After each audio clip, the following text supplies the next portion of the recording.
আপনার পুকুরে সকল মাছ হুট করে এরকম করে খাবি খাচ্ছে, মাছ ভাসতেছে, অথবা হুট করে আপনার পুকুরে মাছ মারা যাচ্ছে, আপনি কারণ খুঁজে পাইতেছেন না। এই যে আপনার পুকুরে মাছ কেন ভাসে বা মাছ ভাসলে কি ক্ষতি হয় সেটা আমরা আজকে জানার চেষ্টা করব। অনেক খামারি ভাই চিন্তা করে থাকেন যে তেলাপিয়া চাষ করতে যে তেলাপিয়া সবসময় তো বেশিই থাকবে, এটা আসলে ভুল ধারণা। অনেক খামারি চিন্তা করে থাকেন সিলভার কার্প মাছ এ হয়তো ভাসবেই, এর অক্সিজেন চাহিদা যেহেতু বেশি, এই ক্ষেত্রে হয়তো এই মাছটা সবসময় ভাসবে। এটা আসলে ভুল ধারণা। মাছ কখন ভাসে? মাছের যখন রোগ ব্যাধি হয় তখন মাছ ভাসতে পারে, মাছ খাইতে পারে, মাছের অক্সিজেন স্বল্পতায় মাছ কিন্তু ভাসতে পারে। পাশাপাশি আবহাওয়া যদি খারাপ হয়, পুকুরের পরিবেশ যদি খারাপ হয়, এই ক্ষেত্রে কিন্তু মাছ ভাসতে পারে। পুকুরে যদি অ্যামোনিয়া গ্যাসের পরিমাণ বেড়ে যায়, এই ক্ষেত্রে মাছ ভাসতে পারে। অর্থাৎ মাছ ভাসার পিছনে অনেকগুলো কারণ আছে, সেই কারণগুলো আপনাকে খুঁজে বের করতে হবে এবং কি মাছ ভাসলে কি ক্ষতি হয় সেটা আপনাকে জানতে হবে। তো চলুন শুরু করা যাক। এখনো যারা চ্যানেলটিকে সাবস্ক্রাইব করেনি, সাবস্ক্রাইব করে দিবেন, বেল বাটন প্রেস করে দিবেন, যাতে নতুন নতুন যত ভিডিও আসে সব বলে দেখতে পারেন। দেখুন, আপনার পুকুরের মাছ কি করবে? পানির নিচে বসবাস করবে, পানির উপরে আসবে না, পানির নিচেই বসবাস করবে। যখন তার খাবার দরকার হবে বা খাবার খুঁজবে তখন হয়তো বা মাছ উপরে ভাসতে পারে, তবে তারা কখনোই অক্সিজেন টানবে না, অর্থাৎ বাতাস থেকে অক্সিজেন নেওয়ার চেষ্টা করবে না। যখন মুখ খুলে বারবার বাতাস থেকে অক্সিজেন নেওয়ার চেষ্টা করতেছে, তার মানে আপনার পুকুরে কোনো না কোনো সমস্যা আছে এবং কি আপনার পুকুরে অক্সিজেন স্বল্পতা আছে। আশা করি বুঝতে পারছি। 2026 সালের এসে তেলাপিয়া পোনার দাম নির্ধারণ করা হয়েছে প্রতি পিস 1 টাকা 45 পয়সা করে। তাহলে আর দেরি কেন? আজই এসে তেলাপিয়া পোনার অর্ডার করুন এবং প্রায় 0% মৃত্যু হারে পোনা ডেলিভারি গ্রহণ করুন। অনেক খামারি ভাই অধিক ঘনত্বে মাছ চাষ করে থাকেন, এই ক্ষেত্রে কিন্তু মাছ ভাসতে পারে। তাহলে যদি মাছ ভাসে সেই ক্ষেত্রে কি ক্ষতি হয়? মাছ ভাসলে মাছের গ্রোথ কম হয়, মাছের খাবারের প্রতি কোনো চাহিদা থাকে না এবং কি একটা সময় মাছ দুর্বল হয়ে আস্তে আস্তে অপুষ্টিতে ভুগতে পারে এবং কি মাছের অন্ত্রের ভিতর নানাবিধ রোগ ব্যাধি তৈরি হতে পারে এবং কি অনেক সময় মাছ একসাথে অনেক মাছ মারাও যেতে পারে।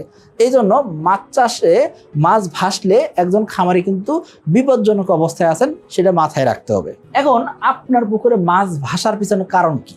আপনি মাছ ছাড়ছেন, ছোট পোনা ছাড়তে পারেন, বড় মাছ ছাড়তে পারেন, যে কোনো অবস্থায় আপনার মাছ ভাসবে কেন? মাছ সচরাচর ভাসার পিছনে বেশ কিছু কারণ থাকে। তার ভিতরে সর্বপ্রথম যে কারণটা থাকে সেটা কি, আপনি মাছ চাষ করতেছেন, সেক্ষেত্রে অধিক ঘনত্বে মাছ চাষ করতেছেন। অধিক ঘনত্বে মাছ চাষ করলে মাছ ভাসতে পারে। মাছ চাষ যে করতেছেন সেই চাষ পদ্ধতিতে ভুল আছে। অনেক ক্ষেত্রে কি হয়, আমরা একাধিক প্রজাতির মাছ একসাথে অনেক মাছ ছেড়ে দিই। একাধিক প্রজাতির মাছ যে ছাড়লাম, আমরা এই সময় কখনো হিসাব করি না প্রতি শতাংশে কত কেজি মাছ উৎপাদন করা যাবে। সেই উৎপাদনের কোনো টার্গেট করে নিয়ে আমরা একাধিক প্রজাতির মাছ একসাথে ছেড়ে দিছি। এই ক্ষেত্রে কিন্তু আমাদের মাছ চাষের সমস্যা হয় বা মাছ ভাসতে পারে। পুকুরে পানির গভীরতা যদি কম হয়, অনেক পুকুরে 2.5 ফিট 3 ফিট বা 3.25 ফিট পানি থাকে, এরকম পুকুরে কিন্তু মাছের অক্সিজেন স্বল্পতা হবে এবং কি মাছ ভাসতে পারে। তাহলে আপনার পুকুরের পানির গভীরতা 4 ফিটের উপরে হইতে হবে, এটা বাধ্যতামূলক।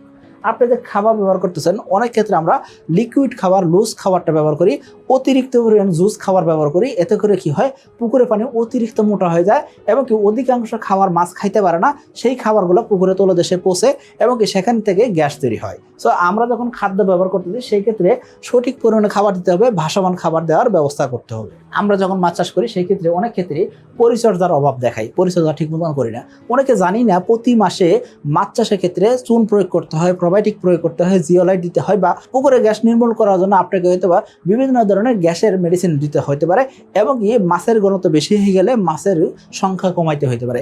এইসব জিনিস অনেকে আমরা মানি না বা জানতে চাই না। অনেক ক্ষেত্রে প্রতি 15 দিন অন্তর অন্তর পানি পরিবর্তন করা দরকার হয়। এসব জিনিস না করার কারণে কি দেখা যায়, মাছের অক্সিজেন স্বল্পতা হয়, মাছ চাষে নানাবিধ রোগ ব্যাধি তৈরি হয় এবং কি মাছ একটা সময় ভাসতে পারে এবং কি মাছ খাইতে পারে। এতে করে কি হয়, মাছ চাষের কিন্তু নানাবিধ বিপর্যয় চলে আসতে পারে। জুন, জুলাই ও আগস্ট মাসের মধ্যে এসে তেলাপিয়া পোনার অর্ডার করে জিতে নিন 2টি মোটর বাইক ও 5টি ফ্রিজ। লাইভ ড্র অনুষ্ঠিত হবে 1 সেপ্টেম্বর 2026। এই যে আমরা মাছ চাষ করতেছি, মাছ চাষের কারণে হুট করে পুকুরে অক্সিজেনের অভাব হতে পারে। কিভাবে? ধরুন মেঘলা আবহাওয়া বা অতিরিক্ত বৃষ্টি হচ্ছে, এই ক্ষেত্রে কিন্তু পুকুরে পানিতে অক্সিজেন স্বল্পতা হতে পারে। আবার অনেকে অধিক ঘনত্বে মাছ চাষ করতেছি, এই ক্ষেত্রেও কিন্তু মাছের পুকুরে অক্সিজেন স্বল্পতা হতে পারে। পুকুরে পানি কালো হয়ে গেছে, এই ক্ষেত্রেও কিন্তু পুকুরে অক্সিজেন স্বল্পতা ঘটতে পারে। অনেক ক্ষেত্রে মাছের রোগ ব্যাধি তৈরি হয়েছে, এই মাছের রোগ ব্যাধি হওয়ার কারণে মাছ কিন্তু ভাসতে পারে, মাছ খাইতে পারে। এর পাশাপাশি পুকুরে পানি যদি ঘোলা হয়ে যায়, বৃষ্টি হয়েছে, বৃষ্টি হওয়ার কারণে পুকুর পানি ঘোলা হয়েছে, ঘোলা হলে ঘোলার পানিতে আপনার অক্সিজেন কম থাকে। এই সময় কিন্তু মাছ ভাসতে পারে। এর পাশাপাশি আরও বিভিন্ন কারণে কিন্তু মাছ ভাসতে পারে। যেমন ধরুন অতিরিক্ত তাপমাত্রা। এই অতিরিক্ত তাপমাত্রা হলে কি হয়, এই সময় কি হয়, পুকুরের উপরের স্তর, এই স্তরটা গরম হয়ে যায় এবং কি পানির উপরের স্তর যে বায়ুমণ্ডল আছে সেই বায়ুমণ্ডলে দেখা যায় কি অক্সিজেন স্বল্পতা হয়। এই সময় কিন্তু মাছ ভাসতে পারে। অর্থাৎ নানাবিধ কারণে কিন্তু মাছ ভাসতে পারে। এখন মাছ ভাসলে কি ক্ষতি হয়, আপনার পুকুরে মাছ খাবার খাওয়া কমাই দিতে পারে, খাবারের প্রতি অরুচি দেখাতে পারে। কারণ কি, ধরুন একজন রোগী আইসিইউতে আছে, কি কারণে, তার লাইফ সাপোর্ট দরকার হচ্ছে, সে তার শরীরের যে অঙ্গ প্রত্যঙ্গ আছে সেই অঙ্গ প্রত্যঙ্গ সঠিকভাবে কাজ করতে পারতেছে না, তার হার্ট ঠিক মতন পাম্প করতে পারতেছে না, যার কারণে তার অক্সিজেন নিতে কষ্ট হচ্ছে। এখন এই আইসিইউতে থাকা ব্যক্তিকে অক্সিজেন কেন দেওয়া হচ্ছে, সে যাতে সঠিকভাবে অক্সিজেন নিতে পারে এবং কি কার্বন ডাইঅক্সাইড যাতে ত্যাগ করতে পারে।